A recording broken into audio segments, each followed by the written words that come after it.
할렐루야. 우리 주님을 사랑하시면 아멘 하시겠습니다. 우리 주님을 뜨겁게 사랑하시면 뜨겁게 아멘 하시겠습니다.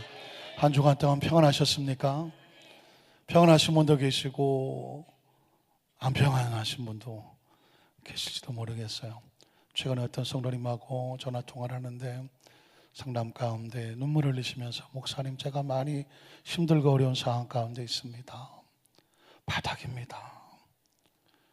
얼마나 눈물이 나요. 그때 하나님께서 같이 기도하는데 주셨던 음성은 뭐냐면, 인간의 바닥을 칠 때 하나님은 일하신다.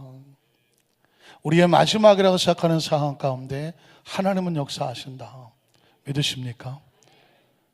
히스기야가 사망의 죽음 앞에 섰을 때 하나님은 생명을 살리셨고, 한나가 눈물을 흘려 처절하게 성전 앞에 섰을 때 그의 기도를 들으셨습니다. 오늘 성가대가 찬양하는 가운데 하나님은 환난 가운데 함께 하신다. 한번 따라 하실까요? 우리의 환난 가운데 버리지 아니하시고 함께 하시는 하나님. 지금 대한민국은 얼마나 환난입니까? 사람이 어떻게 할 길이 보이지 않지만 이 가운데도 하나님은 함께 하십니다. 우리 교회도 함께 하시고 우리 모든 성도들 가운데도 함께 하시는 것을 믿습니다. 제가 한번 기도할까요? 하나님, 환난 가운데도, 우리의 눈물 가운데도, 우리의 신음 가운데도, 우리의 아픔 가운데도 홀로 버려두지 아니하시고 내가 널 버리지 않아, 날 널 떠나지 않아. 하나님 백성들을 지키시고 보호하사 여기까지, 이 자리까지 인도하신 줄로 믿사오니 우리 사랑하는 하나님께 전 성도들 함께 기도합니다. 대한민국을 품어주시옵시고 우리 장로님 기도하신 것처럼 하나님이 세우시는 귀한 하나님의 지도자가 세워질 수 있도록 하나님 개입하여 주시옵소서. 안산시에도 눈물과 상처 씻어주시고 기도하는 성도들의 간구를 들으시사 새로운 희망과 부활이 있게 하여 주시옵소서. 우리 안산교회도 하나님 오늘 열리를 제쳐놓고 하나님 성전으로 달려나와서 주님을 찬양하며 경배하고 말씀의 길을 기르는 성도들에게 말씀 가운데 치유가 임하고 말씀 가운데 구원의 문이 열려지고 말씀 가운데 회개의 역사가 나타나고 말씀 가운데 하나님의 응답과 치유와 기적이 있게 하여 주시옵소서. 예수님 이름으로 간절히 기도드리옵나이다. 아멘. 우리 자국에서 한번 축복하실까요? 오늘 당신에게 기적이 일어납니다. 치유 역사가 나타납니다. 응답의 역사가 나타납니다. 하나님이 하십니다. 누가 하신다고요? 하나님이 하십니다. 한번 따라 하시겠습니까? 예수님처럼 일하시는 성령님. 누구처럼 일하신다고요? 예수님처럼 일하시는 성령님. 이런 제목으로 말씀의 은혜를 나누기를 원합니다. 지난주일 설교 제목이 보혈의 신앙의 능력이라는 제목이었습니다. 우리 1시, 2시에 우리 청년부 예배가 또 있었기 때문에 같은 제목이지만 또 다른 관점에서 보혈 신앙에 대해서 말씀을 나눴습니다. 말씀을 나누는 가운데 제가 문득 이런 질문을 했습니다. 우리 청년 지체들에게 보혈의 뜻이 무엇인지 아느냐? 여러분 어떠십니까? 보혈의 뜻을 아시겠습니까? 우리 성가대는 보혈의 뜻을 갑자기 눈을 내리까 하신 보혈의 뜻을 아시겠습니까? 주의 보혈 능력이 있도다. 보혈에 대해서 우리 얼마나 많이 찬양합니까? 얼마나 보혈을 많이 고백합니까? 근데 막상 보혈의 뜻을 아느냐 그랬더니 갑자기 꿀을 드셨는 것 같이 대답을 물론 이제 아시지만 차마 나서지를 않고 있는 거죠. 그런데 한 청년이 이렇게 대답하더라고요. 보혜사의 피. 들어보셨습니까? 보혜사의 피. 저는 이때까지 목회하고 설교하고 신앙생활하면서 한 번도 못 들어온 말이었습니다. 청년 지체가 보혜사의 피 하는 순간 놀랐습니다. 청년들은 놀라고 아마 그 청년도 놀랐을지도 몰라요. 그래서 제가 이쯤에서 빨리 설명을 해야 되겠구나. 그래서 보혈이라고 하는 것은 예수 그리스도의 보배로운 피, 모든 짐승의 피와 어떤 재물의 피와 상관할 수 없는 한 번에 그리고 영원히 그리고 완전하게 하나님 안에서 구원을 얻게 하는 그리스도의 피, 그래서 보배로운 피다. 보혈의 피라고 말한다. 그리고 말씀을 선포하고 예배를 마쳤습니다. 그런데 문제는 제 마음속에서 이 보혜사의 피라고 고백한 청년의 고백이 떠나가지를 않는 거예요. 그러다가 묵상하다 보니까 이 말은 틀린 말이 아니다. 왜냐하면 보혜사 그러면 누가 생각이 납니까? 성령님 그러죠. 보혜사라는 것은 혹시 처음 오신 분이 계실지 몰라서 보혜사는 파라클레토스라고 하는데 항상 우리 곁에서 보호해 주시고 은혜를 베풀어 주시고 가르쳐 주시는 분, 그게 보혜사란 뜻인데 성령님은 바로 보혜사신 것입니다. 항상 우리 곁에 계셔서 우리를 도와주시기 위해서 항상 준비하고 기다리시는 분. 그래서 우리는 성령님을 보혜사 성령님이라고 말합니다.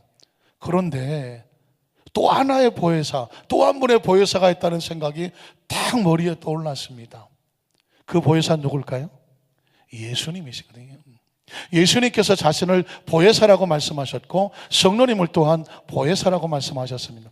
요한복음 14장 16절을 보면 그 보혜사의 이야기가 나옵니다. 내가 예수 그리스도죠. 아버지께 하나님입니다. 내가 하나님 아버지께 구하겠으니 그 하나님 아버지가 또 다른 누구를 보여줍니까? 보혜사를 너에게 주신다고 말했습니다. 또 다른 보혜사라고 말했죠. 다른이라고 말한 것은 뭐냐면 여기 종이 있습니다. 똑같은 종이 옆에 있다면 화면은 안 나오는군요. 나오는 줄 알았네. 종이 있는데 똑같은 종이 옆에 있단 말이죠. 그러면 이 종은 똑같습니까? 똑같지 않습니까? 똑같기도 하고 똑같지 않기도 합니다. 생긴 모든 모양은 똑같지만 이 종은 아닙니다. 그럴 때 종과 종을 똑같지만 다르다라고 표현하는 것입니다. 마찬가지로 예수님이 계시고 성령님이 계시는데 서로 다르지만 하시는 사역은 보혜사라는 것입니다. 그러니까 예수님도 이 땅에 오셔서 보혜사의 사역을 하셨고 보호하고 은혜를 베푸시고 가르쳐 주셨고 예수님이 승천하시면서 또 다른 성령님을 보내주시는데 성령님도 뭐 하신다?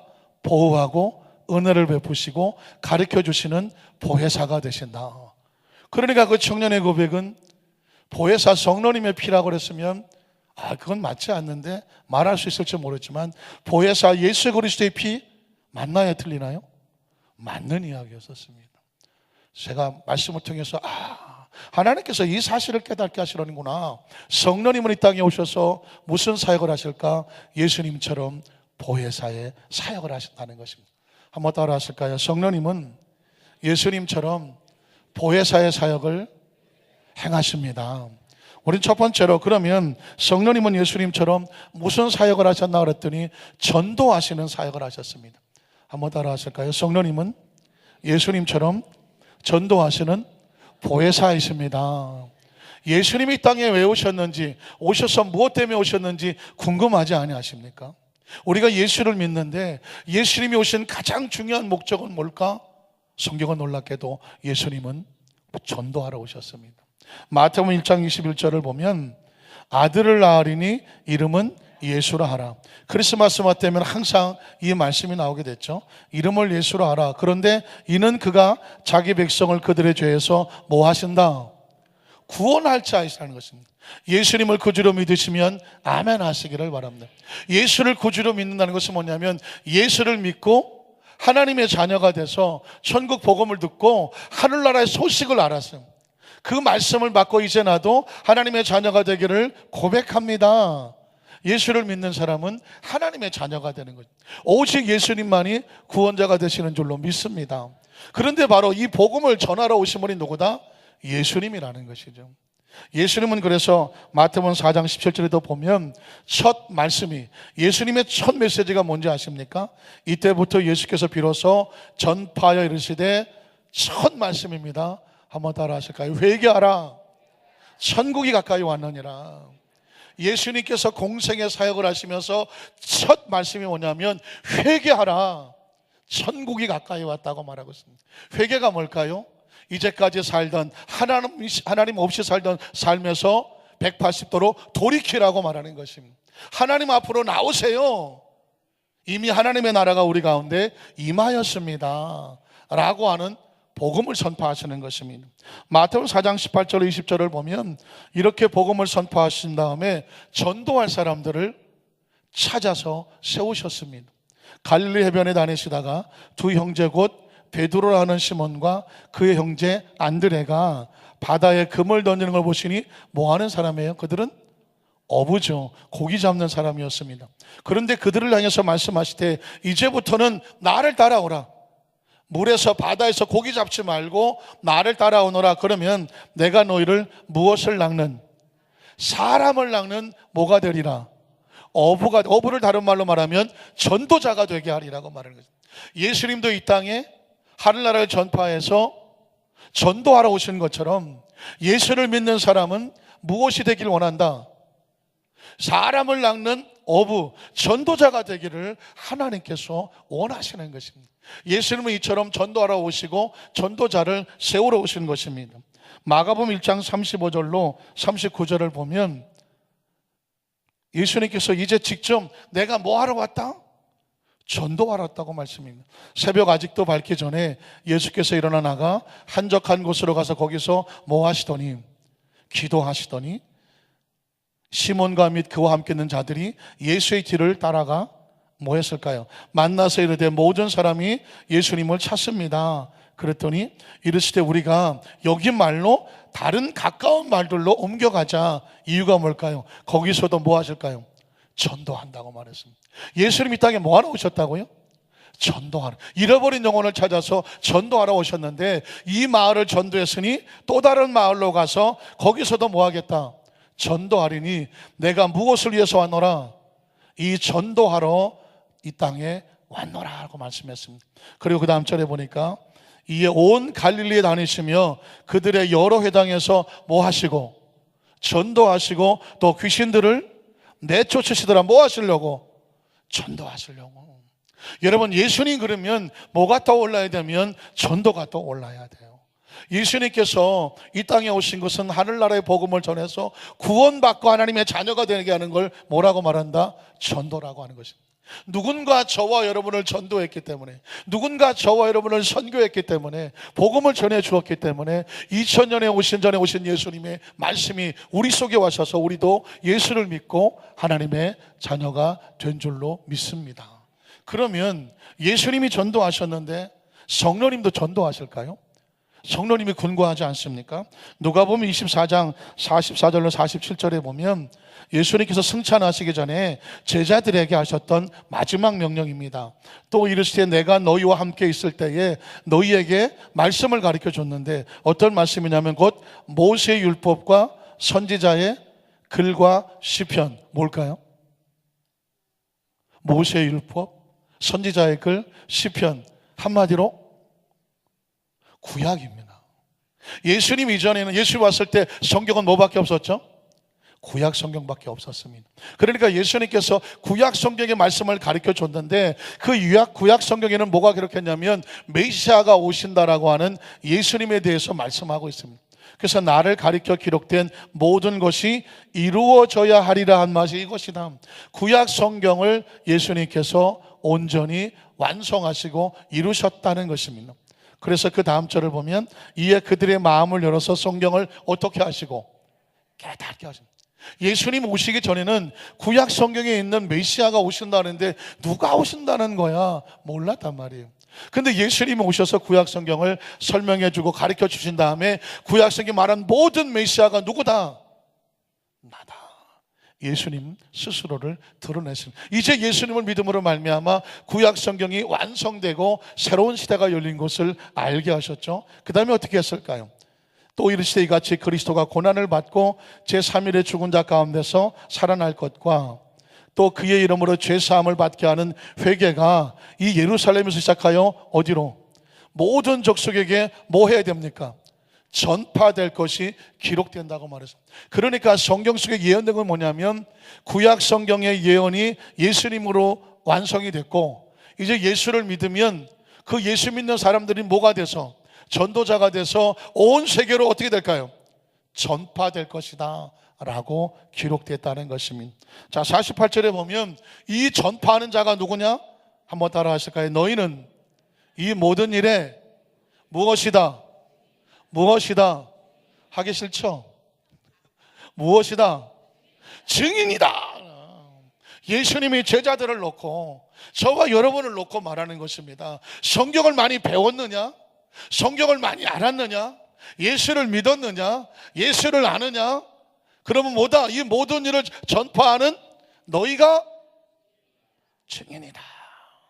여러분, 증인된 것을 믿으시면 아멘 하시기 바랍니다. 아하, 예수 믿고 구원받고 성경을 알고 배우고 예배 드리고 하나님 나라가 내 안에 들어오면 내가 뭐 하는 사람이 되어야 된다? 증인이 되어야 된다는 것입니다. 여러분, 성령은 우리를 증인 만드시는 분입니다. 사도행전 1장 3절로 5절에 보면 예수님 승천하시고 역시 또 말씀합니다. 그가 고난받으신 후에 또한 그들에게 확실한 많은 증거로 친히 살아계심을 나타내셨고 40일 동안에 그들에게 얼마나 신났을까요? 부활의 주님을 40일 동안 직접 보고 만나고 대화했습니다. 그들에게 보여줬습니다. 하나님 나라 일을 말씀하셨습니다. 이유가 뭘까요? 그 다음 절을 보면 사도와 함께 모여서 그들에게 분바 이르시되 예루살렘을 떠나지 말고 내게서 들은 바 부활의 주님, 그 주님께서 말씀하신 바 아버지께서 약속하신 것 뭘까요?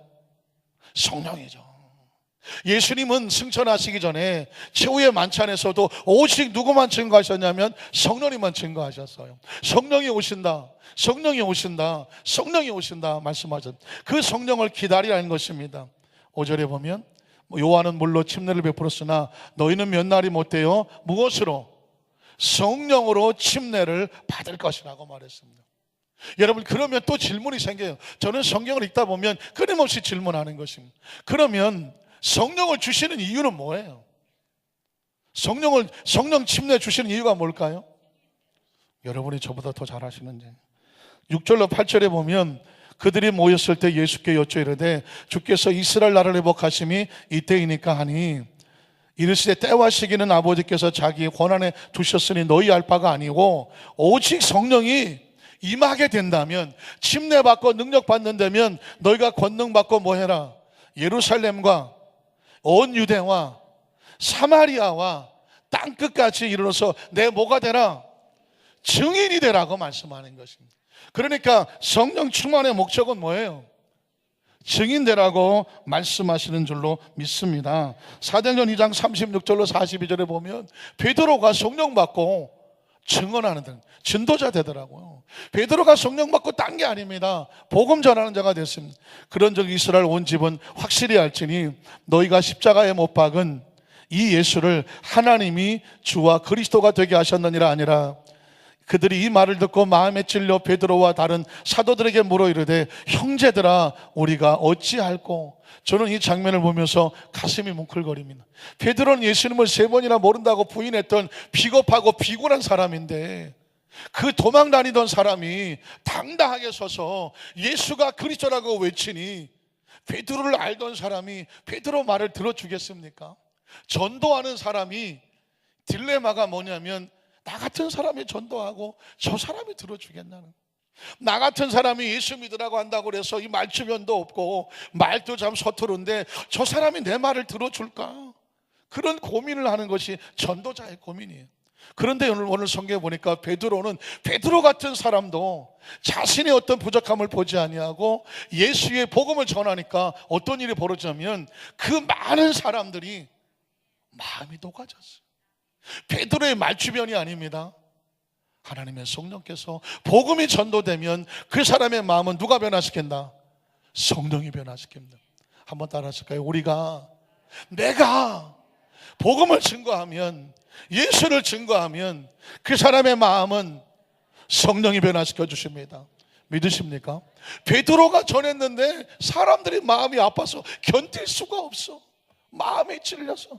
그래서 그 다음 절을 보면 어떻게 합니까? 베드로가 이르되 너희가 회개하고 각각 예수 그리스도 이름으로 침례를 받고 죄사함을 받으라. 그리하면 성령의 선물을 받으리니 이 약속은 너희와 너희 자녀와 모든 먼데 사람 곧 주 우리 하나님이 얼마든지 부르시는 자들에게 하신 것이라 하고, 그 다음에 보니 또 여러 말로 확증 권하여 전도죠. 이르되 너희가 이 패역한 세대에서 구원을 받으라 하니, 그 말을 받은 사람들은 침례를 받으며 이 날의 신도의 수가 얼마나 되더라고요? 가슴에 찔려서 회개하고 나온 사람이 3,000명이나 돼요. 베드로의 말 한마디에 변화돼서 나온 사람이 3,000명이나 돼요. 베드로의 능력입니까? 성령의 능력입니까? 성령의. 그러면 베드로가 한다면 누구도 할 수 있을까요? 나도 할 수 있습니다. 한번 따라하세요. 나도 베드로처럼 복음을 증거하면 구원의 열매를 맺을 수 있다. 믿으십니까? 성경은 지금 우리에게 베드로의 놀라운 능력을 말하는 것이 아니라 베드로를 사용하신 성령님의 능력을 말씀하고 계시는 줄로 믿습니다. 그랬더니 42절에 보니까 그들이 사도의 가르침을 받아 서로 교제하고 떡을 떼며 오로지 뭐 하기를 힘쓰더라? 기도하기를 힘쓰더라. 뭐 하려고? 전도하려고죠. 모여서 기도하고, 모이면 기도하고, 흩어지면 전도하는 것이. 여러분 놀랍지 않습니까? 예수님이 전도하러 왔는데 성령님도 전도하셔. 누구를 통해서? 예수 믿고 구원받은 성도들 속에 들어가셔서 그들을 움직여서 전도하게 하시는 것입니다. 여러분, 그러면 이렇게 또 질문할지 몰라요. 예수님이 전도하시는 것 이해하고 성령님 전도하는 것 이해하시는데 왜 우리가 전도해야 됩니까? 우리가 살려고 전도하는 것입니다. 한번 따라 하실까요? 우리는 내가 살려고 전도합니다. 여러분 혹시 성지순례 가보셨나요? 혹시 성지순례 못 가보셨다고 할지라도 갈릴리 호수와 사해 호수 사이를 아시지 않습니까? 사해 호수는 왜 죽은 바다라고 말합니까? 요단 강물이 흘러내려와서 맨 마지막에 고이는 곳이 바로 사해, 데드시라고 말하는 죽은 바다입니다. 왜 그러냐면 받기는 열심히 받는데 나가는 게 없어요. 그러니까 물이 정체가 되고 염분이 쌓여서 고기가 살 수가 없어. 그래서 생물이 못 사는 죽은 바다라고 하는 것입니다. 크리스찬이 그렇습니다. 예수를 믿고 하나님의 자녀가 됐는데 내 안에 기쁨이 없어. 마음에 늘 원망과 불평이 오고 힘이 없어. 왜 그럴까요? 내가 내 속에 은혜는 들어왔는데 이것이 바깥으로 나가서 전도되지 아니하면, 선교가 되지 아니하면, 구제되지 아니하면 내 안에 힘이 역사되지를 않아요. 성령께서 우리에게 왜 힘을 주느냐? 전도하라고 주는 거예요. 힘을, 물질을 왜 주느냐? 선교하라고 주는 거예요. 우리에게 물질을 주신다면 왜 줄까요? 구제하라고 주는 거예요. 그래서 여러분, 이제 우리 교회에 비전을 선언합니다.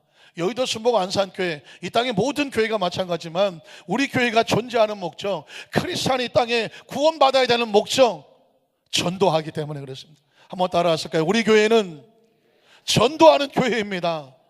선교하는 교회입니다. 구제하는 교회입니다. 이제 우리 교회는 주님 오시는 그날까지, 주님 앞에 가는 그날까지 우리 교회는 모든 목표가 뭐하냐? 전도하는 것입니다. 선교하는 것입니다. 구제하는 것입니다. 왜 그런지 아십니까? 갈릴리 호수를 보면 사해는 전도하지 못하고 구제하지 못하고 그리고 선교하지 못하는 교회처럼, 그런 성도처럼 모여서 그대로 생명이 없어요. 근데 갈릴리 호수를 보니까 어떻게 됐느냐? 위에서 요단강물이 내려오면 그 물이 얼마나 큰지 잘 모으지만 또 밑으로 내려다보내요. 들어오면 내보내고 들어오면 내보니까 갈릴리 호수에는 온갖 생물들이, 온갖 고기들이 얼마나 많은지 몰라요. 저도 성지순례에 가서 배를 타고 갈릴리 호수를 한번 이렇게 돌아봤는데 이건 호수가 아니라 바다처럼 넓어요. 얼마나 아름답고 보기에 좋은지 몰라요. 왜 그럴까요? 영적으로 받았으면 흘러내려가는 생명이 움직이기 때문에 그렇습니다. 여러분 보십시오. 여러분, 예수님께서 천국을 비유할 때도 천국은 이와 같다. 뭐와 같다고 말했습니까? 슬기로운 처녀, 미련한 처녀와 같다. 미련한 처녀는 기름을 채우지 못해요. 슬기로운 처녀는 계속해서 기름을 채웁니다. 다 타면 채우고 다 타면 채웁니다. 미련한 처녀는요, 불 꺼지니까 채우지도 않아. 무엇을 안 채웠을까요? 참기름? 들기름? 식용유 안 채웠을까요? 아닙니다. 성령으로 채운다고 말하는데 성령 채운 증거가 뭘까요? 성령 채워지는 사람은 전도합니다. 성령 채워지는 사람은 선교합니다. 성령 채워진 사람은 구제하거든요. 여러분, 달란트 비유도 마찬가지입니다. 주인이 맡겨놓았습니다. 예수 믿고 구원받은 성도들과 같아요. 한 달란트 받은 사람은요, 한 달란트 받아서 꼼짝 안 하고 땅에 묻어둡니다. 아무것도 안 합니다. 2달란트 5달 받은 사람은 열심히 나가 또 채우고 또 채워서 2달란트 남기고 5달란트 또 남깁니다. 주인이 와서 착하고 충성된 종아합니다.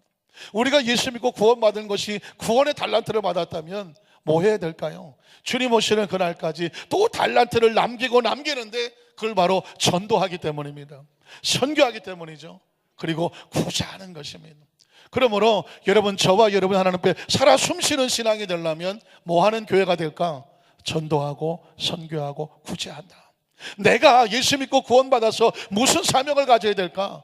전도하고 선교하고 뭐 한다? 구제한다. 오늘 참 감동적인 장면이 있는데 우리 장로회장님께서 이사를 하나 가셨어요. 이사를 가신 곳이 성경적인 이름이 있어. 사마리. 물론 사마리지만 얼핏 들으면 사마리아와 같아요.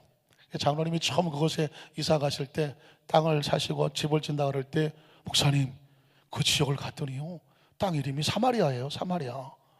전 진짜 사마리아인 줄 알았어. 그랬더니 보니까 사마리아는 아니고 사마리아. 그런데 사마리나 뭐 비슷해요. 장로님께서 집을 세우시고 그냥 우리 집만 세우는 것이 아니라 그 지역의 영혼들을 하나님 앞에 인도하라고 나를 보내신 것이라고 믿습니다. 그렇게 사명을 갖고 가셨더라고요. 그래서 저는 설마 그 지역의 부심들이 그렇게 쉽게 나오실까? 그랬는데 장로님께서 그곳에 가셔서 얼마나 열심히 지역을 섬기시고 애를 쓰시고 땀을 많이 흘리셨는데 드디어 그 사마리에서 그 우리 교회 성도가 되시겠다고 예배를 참석을 하셨어요. 오늘이 그날이에요. 한번 일어나 보시겠어요? 우리 사마리에서 오신 성도님들 잠깐 한번 일어나 봐 주세요. 예, 사마리에서 오신 분들이 박수로 한번 뜨겁게 해주시기를 바랍니다. 환영하고 축복합니다. 자리에 좀 앉으세요. 여러분, 어떤 거 하나를 하더라도 장사를 하든 사업을 하든 이사를 하든 뭘 하나를 하든 목적은 전도에 있었어요. 목적은 선교에 있었어요. 목적은 구제에 있었어요. 그렇게 하니까 영혼 구원은 하나님께서 얻게 하신 줄로 믿습니다. 두 번째로 성령님은 예수님처럼 병 고치시는 사역을 하셨습니다. 한번 따라 하실까요? 성령님은 예수님처럼 병 고치시는 사역을 하셨습니다. 여러분, 예수 믿고 전도해서 구원받게 하면 영혼을 살리잖아요. 그런데 병을 고치면 육체가 살아납니다.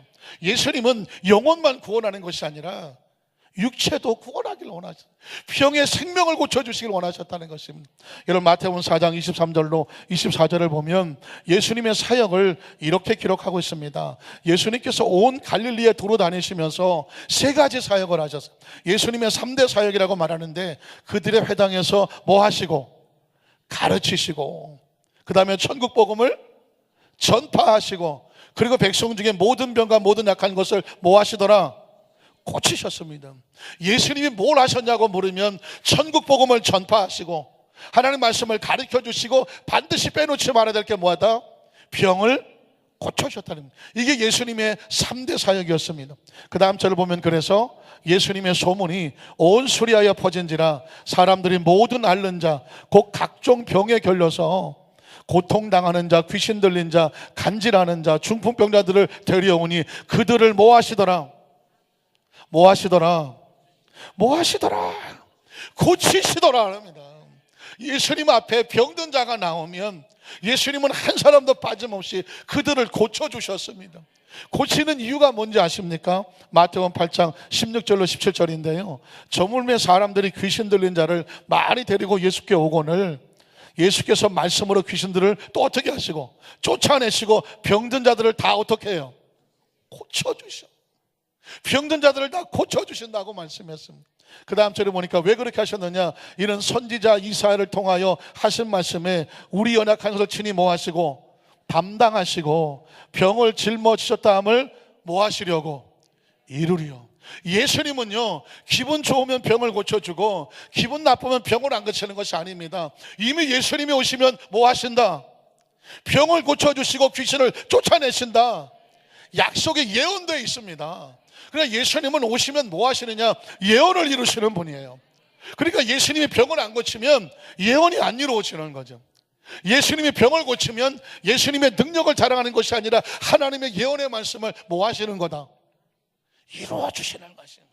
오늘 저와 여러분 예수님을 구주로 믿으시면 아멘 하시기를 바랍니다. 오늘 이 자리에서도 예수님의 이름으로 치유 역사가 나타납니다. 귀신이 떨어져 나가고 병이 고쳐집니다. 이유가 뭘까요? 예수님의 약속의 말씀이 이루어지시기 때문에 그렇습니다. 여러분 마태복음 9장 20절로 22절을 보면 병 고침 받기를 구해야 됩니다. 12해 동안이나 혈루증으로 앓던 여자가 예수의 뒤로 와서 그 겉옷가를 만집니다. 왜 만질까요? 고침 받기를 원하세요. 21절 그래서 이는 제 마음에 그 겉옷만 만져도 구원을 받겠다. 그 당시 사람들은 치료받는 것도 구원이었어요. 한번 따라 하실까요? 치료받는 것도 구원이다. 구원은요, 영혼도 구현되고 육체도 치료되고 생활의 형통의 축복이 임할 때 온전한 구원이라고 말하는 것입니다. 그러니까 예수님은 병만 영혼만 구원하는 것이 아니라 병도 고쳐주십니다. 병도 구원하기를 원하십니다. 그래서 어떻게 했을까? 22절에 보니까 예수께서 돌이켜 그를 보시며, 그가 누굽니까? 예수의 옷가에 손을 대며 병 낫기를 원했던 그 12년 동안 피 흘린 여자에게 이렇게 말합니다. 따라 안심하라. 안심하라. 예수께서 돌이켜 그를 보고 안심하라고 말했죠. 네 믿음이 너를 뭐 했다? 구원했다. 믿음은 뭐예요? 예수님은 치료하신다. 나도 예수 이름으로 치료받기를 원한다. 그 믿음의 고백을 하면, 믿음의 기도를 하면, 믿음의 예배를 드리면, 믿음의 간구를 하면 어떻게 됩니까? 너를 치료해 주시고 회복해 주시고 걷게 하시고 일어나게 하시고 눈을 보게 하시고. 믿으십니까? 치료 역사가 나타나시는 것입니다. 여자가 즉시 무엇을 받았습니다? 구원을 받는, 다른 말로 바꾸면 치료를 받은 줄로. 그러니까 성경은 철저하게 예수님은 이 땅에 오셔서 병을 고쳐주셨습니다. 문제는 뭐냐면 예수님께서는 병을 고치실 뿐 아니라 너희도 병을 고쳐라. 한번 따라 하시죠. 너희도 예수 이름으로 병을 고쳐라. 이 능력을 주시는 것입니다. 마가복음 16장 14절로 18절을 보면 그 후에 11제자가 음식 먹을 때에 예수께서 그들에게 나타나셔서 그들의 믿음 없는 것, 무엇을 믿음 없냐면 예수의 부활을 믿지 못했었어요. 믿음 없는 것과 마음이 완악한 것을 꾸짖으시니 이는 자기가 살아난 것을 본 자들의 말을 믿지 아니하였기 때문이다. 또 이르시되 너희는 온천에 다니며 만민에게 뭐 해라? 복음을 전파해. 그리스도인들에게 주신 두 개의 사명이 있는데 복음을 전파해라. 아까 말씀했죠. 전도하는 삶을 살아라. 선교하는 삶을 살아라. 구제하는 삶을 살아라. 그리고 다음 절을 보면 믿고 침례를 받는 사람은 구원을 얻을 것이고 믿지 않는 사람은 정죄를 받으리라. 믿는 자들 이런 표적까지 따르는데 곧 그들이 내 이름으로 무엇을 쫓아내며? 귀신을 쫓아내며. 아까 말씀드렸죠. 예수님은 가는 곳곳마다 말씀으로 병을 고치고 귀신을 쫓아냈습니다.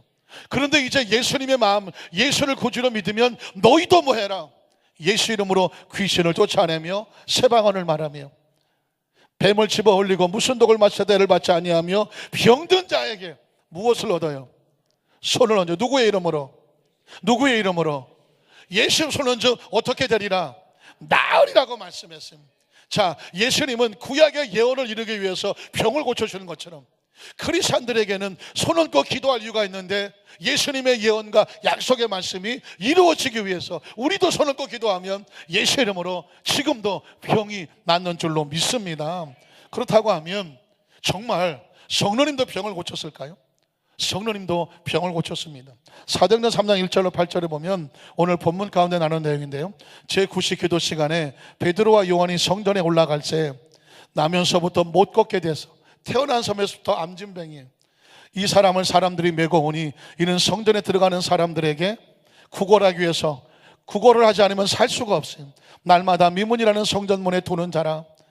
그가 베드로와 요한이 성전에 들어가림을 보고 구걸하거늘 그 베드로가 요한과 더불어 주목하려되, 잘 들어보십시오, 우리를 보라.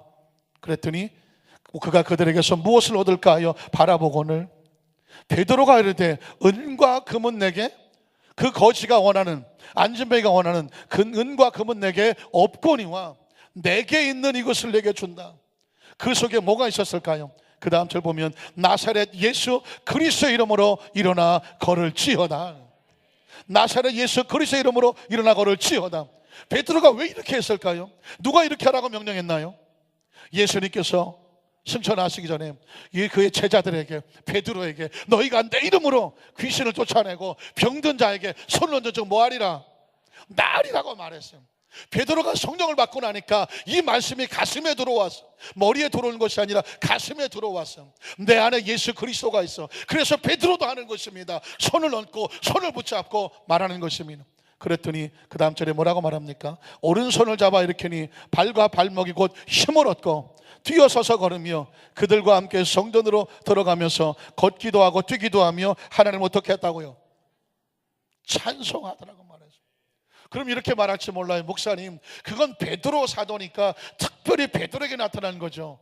그럼 여러분, 초대교회 성도들은 병 낫기를 구했을까요? 안 구했을까요?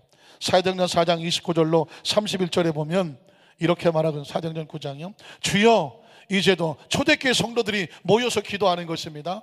주여 이제도 그들의 위협함, 복음을 전하지 못하게 했던 그 당시의 모든 회당의 위협함을 굽어보시옵고 또 종들로 하여금 담대히 하나님 말씀을 전하게 하여 주시옵고 전도하게 해주시고 또 손을 내밀어 병을 어떻게 하시고 낫게 하시고. 초대교회 성도들은, 초대교회 제자들은, 교회 모임은 뭐였냐면 담대히 말씀을 전도하게 해주시고 또 예수 이름으로 손 얹고 기도하면 병이 어떻게 낫게 하여 주시옵소서. 별로 관심이 없으신가? 여러분도 병을 고쳐야 돼요. 주님께서는 저와 여러분에게 예수 이름을 주셨죠. 성령으로 함께 하셨죠. 그리고 모여서 기도하지 않습니까? 주여 우리에게도 손 내밀어 기도하면 병이 낫게 하여 주시옵소서. 한번 따라하실까요? 주여 우리에게 담대히 말씀을 전하여 전도하게 하시고 거룩한 종 예수 이름으로 손 내밀어 기도하면 병이 낫게 하여 주시옵소서. 병이 낫게 하여 주시옵소서. 귀신이 떠나가게 하시고 모든 질병이 낫게 하여 주시옵소서. 할렐루야. 이 권세와 능력을 하나님께서 자기 백성들에게 주셨고 뿐만 아니라 표적과 기사가 거룩한 종 예수 이름으로 이루어지게 하옵소서 하더라. 어떻게 되었을까요? 필기를 다음에 모인 곳이 진동하더니 무리가 다 성령이 충만하여 담대히 하나님 말씀을 뭐하더라? 전하더라. 병은 고쳐졌을까요? 병도 고쳐졌을까요? 여러분 성경에 보니까 사도행전 8장 4절로 8절에 보면 베드로뿐만 아니라 초대교회 성도들이 가서 기도하면 병이 나았습니다. 그 흩어진 사람들, 예루살렘에서 흩어진 사람들 두루다니며 복음의 말씀을 전하죠. 전도의 삶을 살죠. 빌립이라고 하는 사람이 예수님 제자도 아니에요. 사마리아 성에 내려가서 그리스도를 백성에게 전파하죠. 전도하죠. 자, 전도하고 무리가 이 빌립의 말도 듣고 행하는 표적도 보고 한 마음으로 그가 하는 말을 따르더라. 그 다음 절 보면 많은 사람에게 붙었던 더러운 귀신들이 크게 소리를 지르며 왜 나갔을까요? 빌립이 뭐라고 기도했을까요? 거룩한 종 예수 이름으로 명령하노니 이 악한 귀신은 떨어져 나갈지어다. 말씀이 선포되고 예수 이름으로 기도하니까 귀신이 소리 지르며 나가고 또 많은 중풍병자와 못 걷는 사람이 어떻게 됐어요? 나았어. 남의 이야기라고 아멘 안 하십니까? 중풍병자와 못 걷는 사람이 나으니라. 여러분 그 성에 뭐가 있었을까요? 8절에 보니까 그 성에 큰 기쁨이 있었더라. 큰 기쁨이 있었더라. 성령은요 어떻게 하시느냐, 가는 곳곳마다 병을 고치게 하고 복음이 전파되면 치유 역사가 나타났습니다. 여러분 사도행전 8장 12절로 13절도 볼게요. 빌립이 하나님의 나라와 및 예수 그리스도의 이름이 관하여 전도함을 그들이 믿고 남녀가 다 침례를 받으니 시몬도 믿고 침례를 받은 후에 전심으로 빌립을 따라다니며 그 나타나는 뭐가 있었어요? 표적이 있고 큰 능력을 보고 놀랐다고 말하고 있습니다. 여러분 예수님께서 병을 고치시는 것은 우리가 너무나 잘 알고 있습니다. 그런데 예수님께서 우리가 뭐라고, 너희도 병을 고치라고 말하십니다. 우리가 어떻게 고쳐요? 예수 이름이 우리 안에 있습니다. 이걸 어떻게 알아요? 성령의 충만함을 받으면, 성령께서 내 안에 계시면 성령 보혜사가 우리 안에 계시니까 예수님도 우리 안에 계시고 예수 이름이 내 안에 있으니까 우리 안에서 뭐가 나타나느냐? 능력이 나타나요. 베드로가 가서 병을 고쳤고 초대교회 빌립도 가서 병을 고쳤습니다. 저와 여러분도 병을 고치라는 것입니다. 선포가 필요합니다. 한번 따라 하실까요? 나사렛 예수 이름으로 명령하노니 내 삶 속에, 우리 가정에, 우리 자녀 속에, 사업 속에, 직장 속에 역사하는 흑암의 세력아, 저주의 세력아, 질병의 세력아, 악한 세력아, 예수 이름으로 명령하노니 묶임을 받고 떠나갈지어다. 떠나가라. 떠나갈지어다. 주께서 명령하시는 것입니다. 그러면 예수의 이름으로, 거룩한 종 예수 이름으로 질병의 세력이 떨어져 나가고 구원의 열매가 맺어질 줄로 믿습니다. 매 순간마다 마음속에 염려가 들어오고 근심이 들어오고 서운함이 들어오고 막 낙심이 들어오면 어떡하지? 맡겨놓으면 안 됩니다. 그런 심령이 들어오면 여러분 속에 예수 그리스도의 이름이 있어요. 예수 이름으로 명령하노니 내 마음에 절망과 좌절과 낙심을 주고 근심을 질러가며 세려가 내 마음속에서 묶임받고 떠나갈지어다. 우리 생각 속에도 자꾸 마귀가, 귀신이 넌 안 돼, 넌 실패했어, 봐봐 너 사기당했잖아, 너 지난번에 거절당했잖아, 아무도 안 도와주잖아, 너 가진 게 뭐가 있어? 자꾸 생각 속에 절망을 줍니다. 그때마다 그래 맞아 난 안 돼, 이건 마귀에게 지는 거예요. 생각이 들어올 때마다 예수 이름으로 명령하노니 내 머릿속에 생각 속에 약하고 더러운 절망과 좌절과 흑암의 세력, 불신앙의 세력은 예수 이름으로 묶임받고 떠나갈지어다. 여러분, 이렇게 제가 말씀을 선포해도 어떤 분은 말할 겁니다. 목사님, 그건 성경 속에 얘기지 난 그거 안 믿어요. 아니 내가 어떻게 병을 고쳐요? 내가 어떻게 귀신을 쫓아내요? 이 생각조차도 마귀가 막는 거예요. 한번 따라하시죠. 나도 예수 이름으로 병을 고치고 귀신을 쫓아낼 수 있다. 믿으십니까? 베드로는 내 안에 예수 그리스도라고 말했습니다. 예수님을 구주로 믿으시면 아멘 하시기 바랍니다. 우리 안에 예수님이 계십니다. 예수 이름이 있습니다. 권세가 있습니다. 우리도 병을 고칠 수 있습니다. 귀신을 쫓아낼 수 있습니다. 그 속에 하나님 나라가 들어오면 하나님께서 예수님 병을 고치니 성령님도 병을 고치고 우리를 통해서 치유 역사가 나타나고 가정에서 질병이 떨어져 나가고 사업가에서 질병이 떨어져 나가고 가정과 사업에서 귀신이 떨어져 나가고 가난과 저주가 떨어져 나가면 그곳 하나님의 나라가 축복이 임하고 영혼도 잘 되고 범사도 형통하고 강건한 복이 넘쳐나는 줄로 믿습니다. 말씀을 정리합니다. 예수님도 보혜사, 성령님도 보혜사. 예수님 가시면서 성령 우리에게 보내주셨고 성령께서 우리 속에 들어오시면 예수의 이름으로 행하게 하십니다. 예수 이름 말씀을 선포하고 병을 고치게 하시니 그 성에 큰 기쁨이 있었더라. 가정과 사고와 직장, 가정도 회복되고 사업도 회복되고 그 곳곳마다 하나님께서 주시는 큰 기쁨이 넘쳐나시기를 주님의 이름으로 축원합니다. 기도하겠습니다. 전능하신 하나님 아버지,